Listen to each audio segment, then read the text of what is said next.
4 p.m. News Now. Police officer shot dead during a livestock raid in Kibenos village, Baringo County. Alternative sources of raising funds other than stealing somebody's cow. So when we invest in education, Kisii Governor Simba Arati nominates County Public Service Board Chair Elijah Obedo as his deputy. Understanding order number 185, subsection 4, I hereby commit the nomination of Mr. Richard Obedo as the deputy governor. And drivers have slammed Cabinet Secretary Transport Kipchumba Murkomen over re-evaluation exercise. Sisi kama drivers, hii mambo ya Murkomen tumekataa kwamba sisi tuende shule, sisi tuko na experience ya 40 years.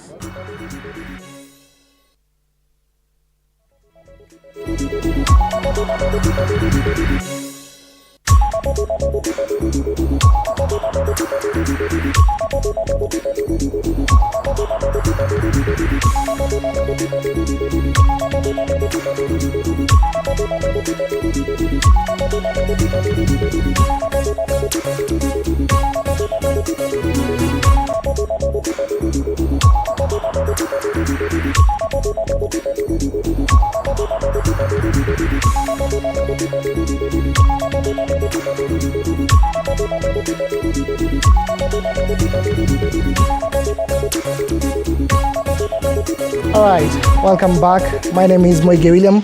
This is our afternoon's broadcast here on TV47 News Now, and let us bring you up to speed on what has been taking shape for the better part of the day across all the 47 counties and even beyond. Starting off, a police officer was shot and killed during a livestock raid in Kibenos village, that is Baringo County. The location chief, Joseph Chemitei, said that the incident occurred at around 9:30 a.m. involving suspected bandits who stole an unknown number of livestock from the locals. Local leaders have since called on the government to declare banditry a national disaster and as an act of terrorism, as the attacks led to 16 people being killed. This banditry should be declared a national disaster, na pia it should be declared kama act of terrorism.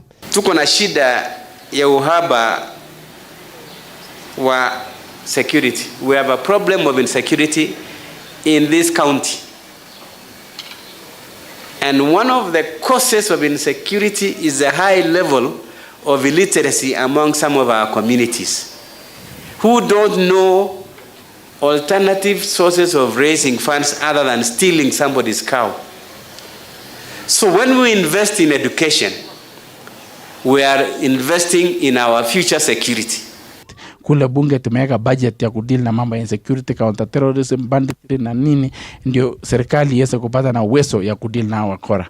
Na tuko na hakika ya kwamba tutamalizana na hii ukaidi na ulaghai ambayo imekuwa ikiangamiza watu yetu, ambayo imekuwa kero sana na donda sugu katika area hii yetu, kuweza kusaidia watu kukuwa na security na watu kuishi kwa umoja na kuendeleza uchumi na kukuza uchumi yao ni kitu ya maana sana, na sisi kama viongozi tutahakikisha na tunawapa wananchi uhakikisha kwamba it will be dealt and we'll deal with it ruthlessly. All right, and away from that, Kisii County Governor Simba Arati has nominated County Public Service Board Chairman Elijah Obedo as the Deputy Governor of Kisii County following the impeachment of Robert Monda. Kisii County Assembly Speaker Philip Nyanumba presented the nominee's name for the Deputy Governor's vacancy for vetting and appointment as stipulated under the relevant laws and procedures. According to the Speaker, the County Assembly was expected to vet the nominee, hand over his name to the appointment committee, which will also report to the House for the submissions to the Governor for appointment within 14 days. The move comes after Monda moved to Kisii High Court to file an appeal against the Senate's decision to remove him from office. The Leader of Majority, Henry Muracha, has claimed the nomination procedure had been observed and that there was no law stopping the Assembly from processing the nominee into appointment. In this House, pursuant to provision of Section 32T of the County Government Amendment Act 2012, as led with the provision of the Public Appointment County Assembly's Approval Act number 5 of 2017, I do here nominate the following person as on bureau for the position of the Deputy Governor for the vetting and approval by the County Assembly. Name, Mr. Elijah Opepo. ID number 16004184. I just hope that the right procedure was followed, and I pray if this is what is going to help our county government to deliver, then so be it, because we have engaged in a pull and back and forth, but we don't want to delay development anymore, because they are saying that the fights in the county between the executive and the assembly is what's delaying our development. The governor had 14 days to nominate a candidate who is fit for that position. And this afternoon, we have received in the assembly through the speaker the name of one Elijah Bebo, as currently is the chair of the service board. And we had told the governor that he should give the seat back to Nyaribari, which he honored. He has done the same. Elijah Bebo comes from Nyaribari, Chache, where Dr. Robert Monda, the former deputy governor, used to come from. Now, to matters education. It is now clear that grade 8 students will remain in their previous primary schools to continue with their grade 9 studies. Education Principal Secretary Belio Kipsang has pointed out that the Ministry of Education is investing sufficient resources to bolster learning in the country. He has revealed that grade 9 syllabus is ready and their textbooks will be distributed as from the month of August this year. The PS spoke when launching a sanitary distribution program to female students in the country at the Kenya Institute of Curriculum Development, that is KICD, here in Nairobi County. We are all conscious that next year we shall be transiting to the end level of junior school. In 2025, we shall have attained the full cycle. As you are all aware, we have already attained the full cycle in our primary schools. And I can assure you that resources has been set aside for purposes of putting up classrooms. This year, we have 3.4 billion shillings that government has set aside for putting up classrooms, and we are working very closely with the National Government Constituency Development Fund, and therefore we are working with our MPs.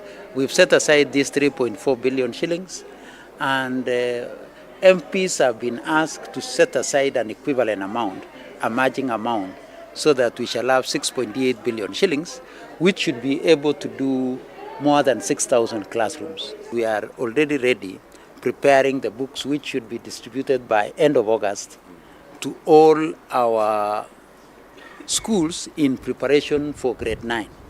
We are distributing these books early because our teachers would want to start preparing an assessment framework. How shall we assess our kids in grade 9? Because there is a summative assessment that will be done in grade 9. All right, away from that, let us take a look into other matters whereby Matatu Owners Association, MOA, has come out and vowed to oppose the planned crackdown on public service vehicles on the roads. Addressing the press today in Nairobi, MOA CEO Patricia Mudheu, however, acknowledged the concerns raised by Cabinet Secretary for Roads Kipchumba Murkomen, noting that it is successful. Implementation requires, if this particular implementation requires concerted efforts. According to him, they are ready to engage in a joint discussion with the government to develop a comprehensive and a long-term solution in order to reduce road accidents. On the other hand, MOA President Albert Karakacha, on his part, voiced similar sentiments, saying the crackdown will mess up the Matatu industry. There is a need for consultation between PSV industry players to address concern. And as an association, we recognize the concerns raised by the government. However, we strongly believe that collaboration and dialogue between industry players and the government are critical in tackling issues related to road safety. As a result, we ask the government to engage in a joint discussion with us to develop comprehensive short-term and long-term solutions to establish national road safety campaign in partnership with NTSA and Traffic Department. We need to change whatever we normally do, because going on crackdown is not going to help us in terms of bringing the accidents down. Still on matters road safety, following the directive by the Roads and Transport Secretary Kipchumba Murkomen to make changes in the transport sector due to the increase in the number of road accidents in the country, residents of Elgeyo-Marakwet County who work in the transport sector have shown displeasure with the CS's orders, arguing that such directives are only implemented when accidents occur. However, some stakeholders have applauded the inspection of drivers' directive. In a statement on Tuesday, the CS highlighted that the driver re-evaluation exercise initially slated for June 2023 was long overdue, highlighting that stakeholders are expected to immediately comply with the directive without fail. Kurefresh, hizo vitu tulirefresh mara mingi. Si wengine tuko na experience ya kutosha. Sasa hii refreshment anasema ni the whole road users ama ni ya madereva ya matatu peke yake.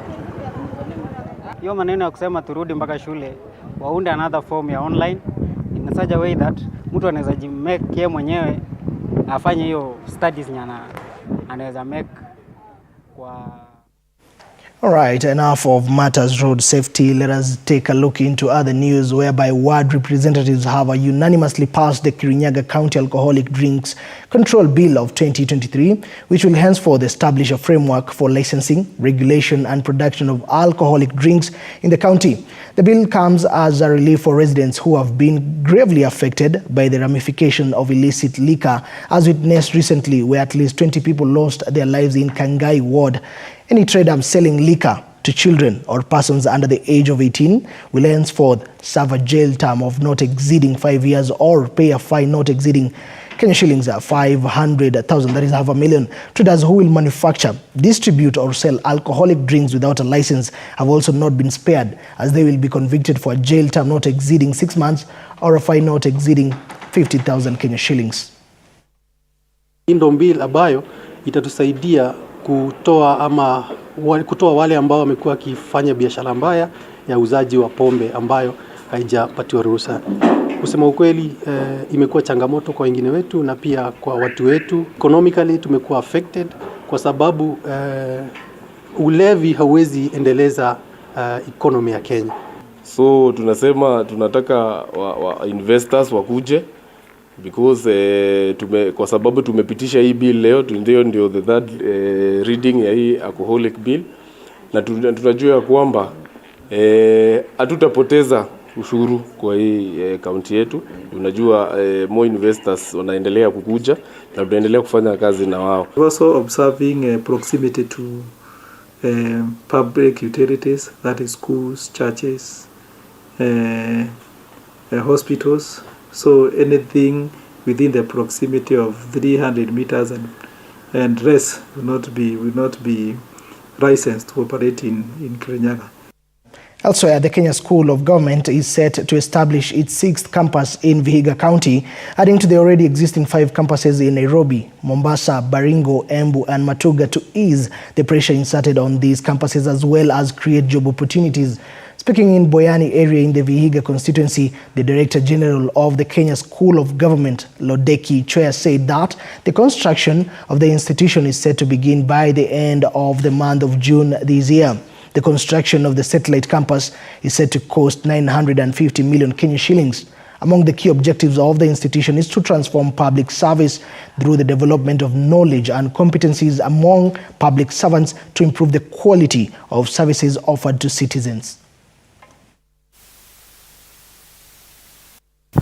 This project will be managed by the State Department for Public Works, and they have done all the necessary preparations for commencement of the project. So the next step will be to advertise and procure. The contractor will be able to do the work. And going by the standard timelines in the tendering process and commencement of such works, I expect this to start by end of June.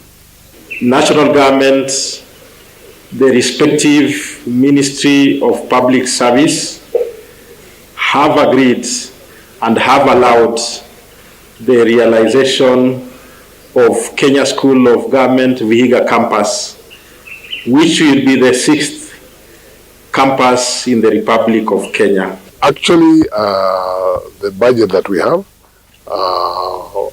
put is around 950 million shillings for the project. And Kerio residents have been urged to work with police to identify goons that have been causing insecurity in the area for a long period. According to the Chief Officer of Elgeyo Marakwet, Lawrence Mutual, the operation to deal with the goons is successful. Mutual went ahead to urge parents to have a close relationship with their children and advise them to avoid engaging in insecurity acts and improve the state of security in the area.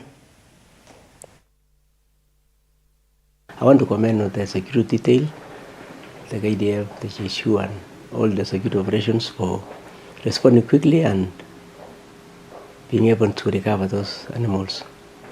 So the situation is okay, except a few guys, there is kuna vijana wachache, a few guys who are still causing havoc around. But the entire community is peaceful. Naomba jamii, kila kijiji waweze kuongea na vijana hawa, wawe isolated na waongeleshwe, kuache hiyo mambo. Naomba jamii watusaidie. Naomba hawa vijana kama wanasikiliza, waache na hiyo kazi. Nataka vijana wetu wa amani waendelee kusaka watu, kusaidia kusaka watu hao. All right, and from security, let us take a look into matters agriculture and at the same time legislation, whereby Mbeere North Member of Parliament Geoffrey Roko has cautioned the government over the move to cut the agriculture budget as per the budgetary statement proposals tabled in Parliament. Speaking while closing the Embu Agricultural Society of Kenya show, the MP noted that several organic innovations exhibited at the show can only be scaled up to villages with proper funding. The legislator noted that semi-arid areas like Mbeere, that he represents, about 2/3 of Embu County, are very fertile and can play a key role in food security if only farmers are promoted through proper funding and by subsidized inputs. In budget proposal statement which was tabled in Parliament 1 week or 2 weeks ago, we have seen some reduction or proposal to reduce the budget of agriculture as a sector, the Ministry of Agriculture. I think this is something the government needs to look to ensure more funding, more budgeting is done within the agricultural sector so that we can promote whatever the farmers are able to do. Once the farmers have enough resources, have enough farm inputs, have proper certified seeds, have availability of water. We have seen many companies which are offering drip irrigation technology and apparatus which are used in our farms for drip irrigation. If government support all these inputs which are showcasing here in Embu, then it means farmers across the nation will be able to have enough production which can sustain not only our household but also sustain the economy. All right, still on matters agriculture, smallholder farming communities in the country have been sensitized on the role and benefit of agricultural innovation, mechanization and catalytic financing so as to transform the agricultural sector in the country in a move to create jobs to the youth. Speaking during an empowerment program which is seeking to expand agri-tech initiatives, the stakeholders have underscored the essence to empower large-scale affordable access to tractors for smallholder farmers, for collaborations between the private, public and finance sectors to increase productivity, hence improve the livelihoods of these farmers. Working with farmers at the last mile, we now realize that it's not just going to take the smallholder farmers' determination, their commitment, or their skills to transform agriculture. That is going to take a collaboration and a focus on innovative investment, not just to shift what is happening in their community, but to shift what is happening in the ecosystem, to ensure that every aspect of what is required to come together to drive agriculture in Africa can happen. Partnerships, we believe, is between the private sector, the public sector, the innovators, and the financing sector. Huge gap. As we all know, commercial banks are very hesitant to lend, particularly to agriculture, most especially within smallholder systems. And so these types of projects are not even, it's necessary to have catalytic funding to now crowd in that commercial bank capital. And we've proven that it can happen. Whether it can happen at scale or not remains to be seen as we approach now moving from the initial investment of 104 tractors to now we'll close the year at around 250 tractors, and our 18-month goal is 1,500 tractors. So we're making good progress.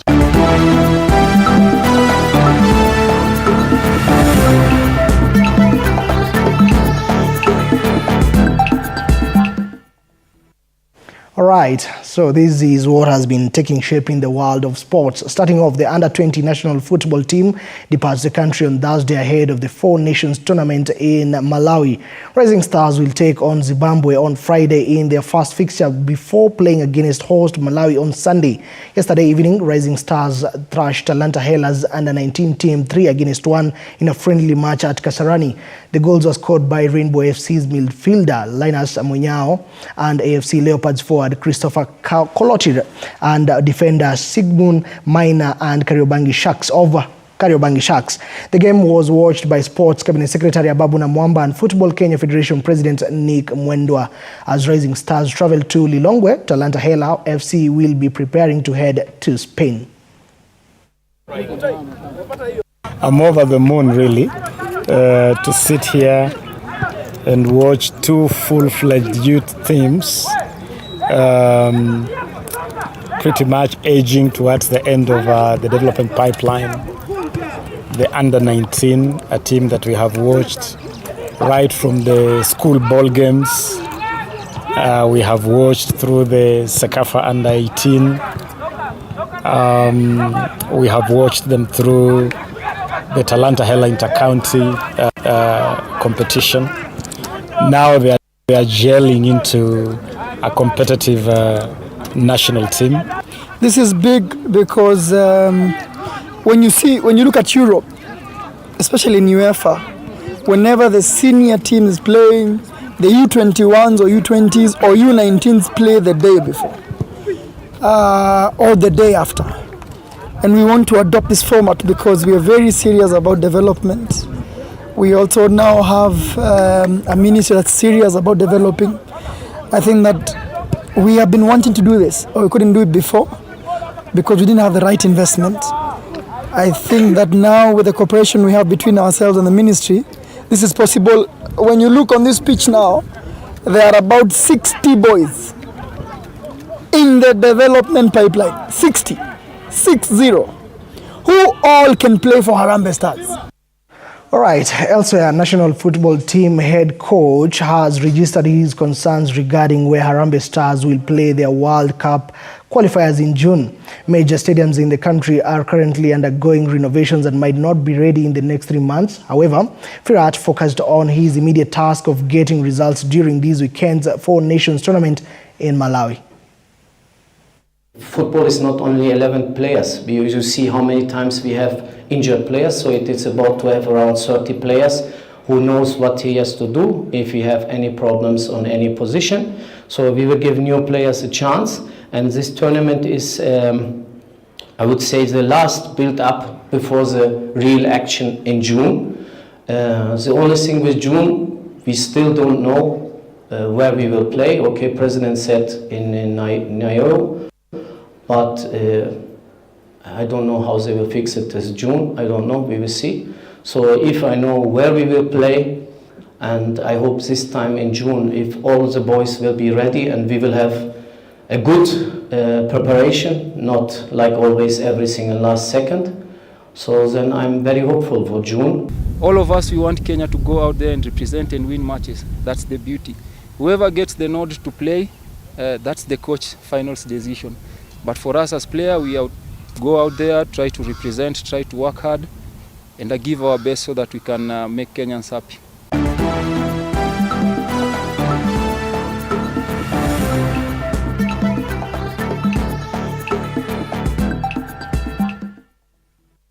All right, and with that, that is all we had in store for you here on TV47 News Now. Appreciative of your invaluable company, but do keep it TV47. Many thanks to each and everyone who made these broadcasts a success. My name is Moigi William. Good afternoon.